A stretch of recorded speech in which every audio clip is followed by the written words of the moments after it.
Indeed, tough talking there, Administrator, touching on matters to do with water. And like we told you, today we are taking a focus on the biting food insecurity in the country. And joining me live in studio right now is Gerald Makau, who is the Chief Executive Officer of the East African Grain Council, to help us understand some of the key interventions being taken up to address this issue. Many thanks for making time. Thank you very much. Of course, not a good situation in the country. Right now, we are talking about 23 counties that are facing severe drought and starvation. Perhaps paint for us a picture on what's happening on the ground. So, yeah, you're quite right that indeed it's a sad situation because at the moment we are facing a drought situation which really is what follows after El Nino. After we had the rains last season, soon after that, you have a prolonged dry season, which is called Lanina, and this is what we are facing now. So you have a number of counties out there where, since the rains ended last season, you have had a couple of months without any rain coming, and so the pastures have dried out, and quite a number of them also didn't harvest much in the last season. So we have a situation where people don't have foods in their granaries, and they don't have pastures for their animals, so they are losing their animals out there in the thousands, and also for themselves, they don't have access to food in their home states, and that's what we are facing at the moment. And perhaps we're seeing a lot of government talk around response measures. County governments are also saying they do not have enough resources to address this issue.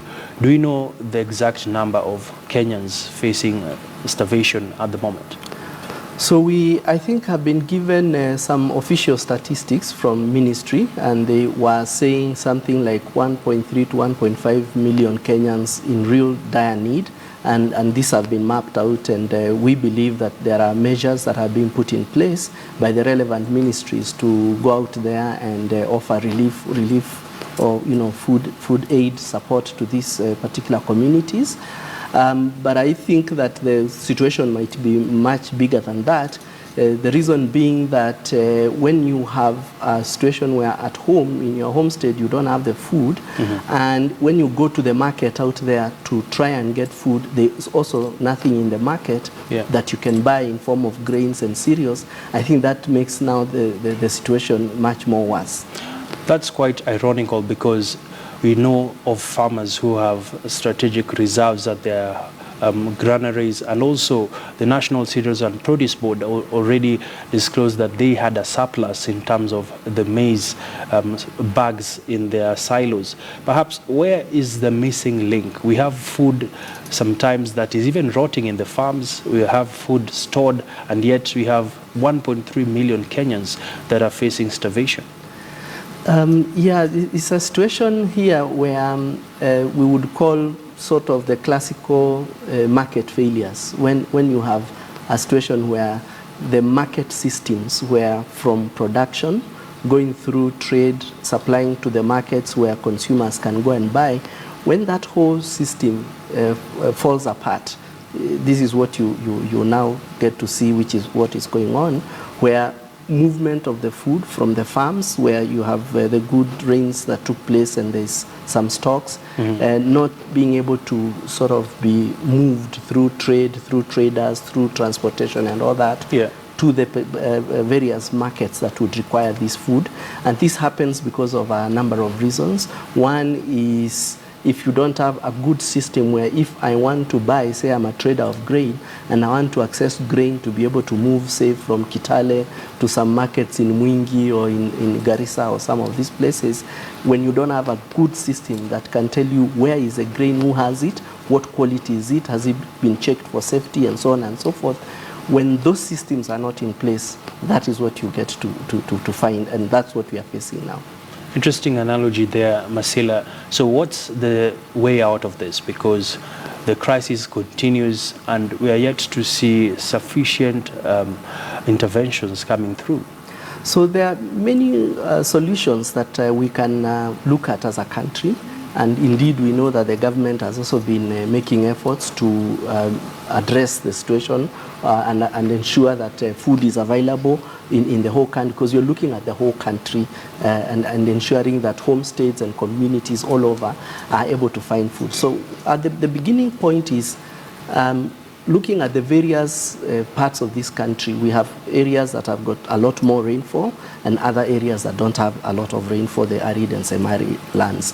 So the first point of intervention here is looking at aligning what should we be promoting to be produced in particular regions. Mm-hmm. So if it is areas that don't receive a lot of rainfall, then we should be promoting crops and kind of produce or products or things that we can grow that are better suited for those kind of environments. That is number one, so that we are getting the best use of our lands, the best use of our agroecological zones. That's one. Secondly is productivity. How much are we getting from an acre of land? And what has happened in Kenya in the last couple of years is that our productivity curve has been going down. Yeah. We've been harvesting less and less over the years because we have been growing maize on the same field 1 year, one season, after another. Our soils have been depleted, they've gone acidic, and so places where you would have harvested 40 bags or 30 bags an acre some years back, today you will be lucky to get 10 or 9 bags. Mm-hmm. And so that massive drop in productivity is another issue that is facing and creating the problem. Is this also linked to the issue around crop rotation? Yes, indeed. Crop rotation is one of it, and it also has to do with soil fertility, how you are going to manage soil fertility through crop rotation. Mm-hmm. And that's why what we promote from our organization, EAGC, is that when you're doing a cereal, you need to rotate it with a pulse, and then maybe with an oil crop, and then come back again to a cereal, so that either you are doing rotation around the farm, so that if you have got several acres, some acres have maize, some have got a legume, and others have got an oil seed and an oil crop, and you can keep rotating. Or this season you plant maize, next season you can do soya or another bean, another season. So then you come back to maize. That way then you can maintain a good fertility. But also even the application of the fertilizers has to be done after testing your soils to know what exactly you require. Now we have a situation where we don't do that, and fertilizers just are imported, they come and we apply year on year, and we have that kind of a situation facing us now. So George, how do you convince Kenyans to move away from dependency on maize, because it is the staple food for the country and it's planted across different counties. Some counties are actually some of the bread baskets, the likes of Kitale and some parts of central Kenya, where the maize crop is seen as the jewel that people can fetch good returns out of it. So interestingly, there's been a shift, and in fact just last week Tegemeo Institute released some research results of some studies they were doing, where they have shown that in the last couple of years Kenyans are now starting to expand their food basket, so that the over-reliance on maize as the only grain is now being looked at, where we can have many more other grains that are in our food basket. So there's been a big shift with preference now going into rice consumption.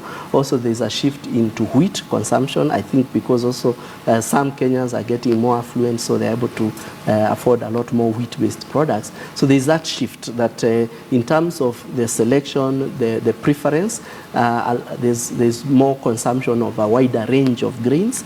And the other opportunity also is looking at other pulses, especially that can be a source of proteins, like chickpeas, cowpeas, and pigeon peas, green grams. You have a whole range of many other cereals and pulses that Kenyans can consume. And when you look across the Indian Ocean, out across into India, you will find large populations in India that don't even consume meat. They are vegetarians, and they get all their nutritional requirements from the range of grains and cereals. So we have a lot that we can look at in terms of expanding our food baskets and increasing their preferences. That's one of the things we can do. The other thing we can do is also a recommendation that we put to government to look at how to reduce pressure on white maize. And one of the things to do that is to start producing or allowing importation of yellow maize specifically for animal feed production.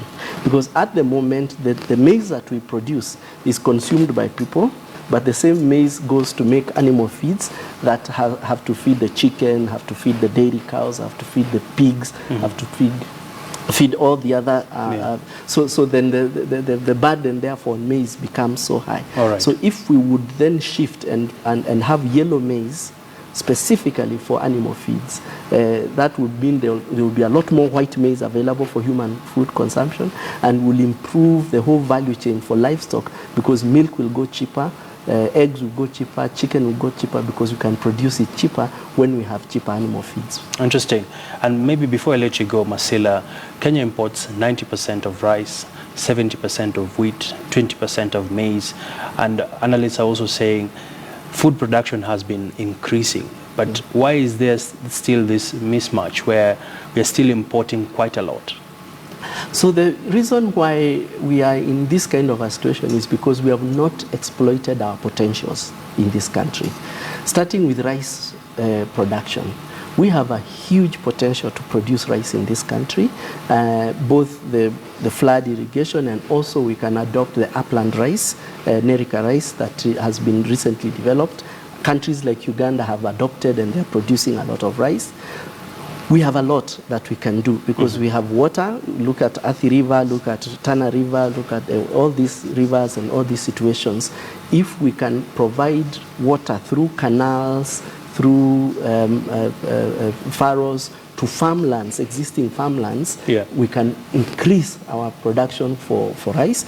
And indeed, that has been confirmed. There are places where rice farmers are harvesting much more than maize farmers on the same piece of land. So that there's a lot more productivity now in rice than in maize when you compare in some of the areas.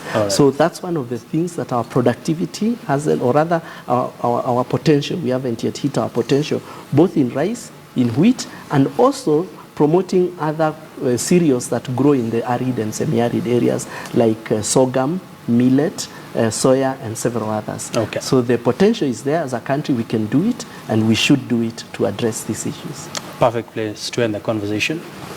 Many thanks, George Masila, speaking to us there. Gerald Masila, who is the Chief Executive Officer at the East African Grain Council, just giving us some insights into this ongoing crisis that has faced the country, where 1.3 million Kenyans do not have access to food.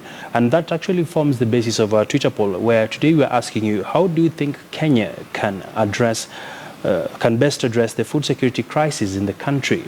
We already continue receiving some of the feedback, and perhaps I can just sample one or two. And I'm seeing here Davis Muli saying, setting aside pieces of land and engaging in serious farming. Funding farmers always will help in food security. We're seeing another tweet here from Gilbert Chebi Kipke. We're saying silos should be erected in areas known for famine so as to assist with the rapid response initiative. We have Muita Daniel saying food security, we need to improve on supply chain development and management is key. Well, we take a quick commercial break. When we come back, we still have quite a lot lined up for you here on Kitchen Business Today. Don't go too far.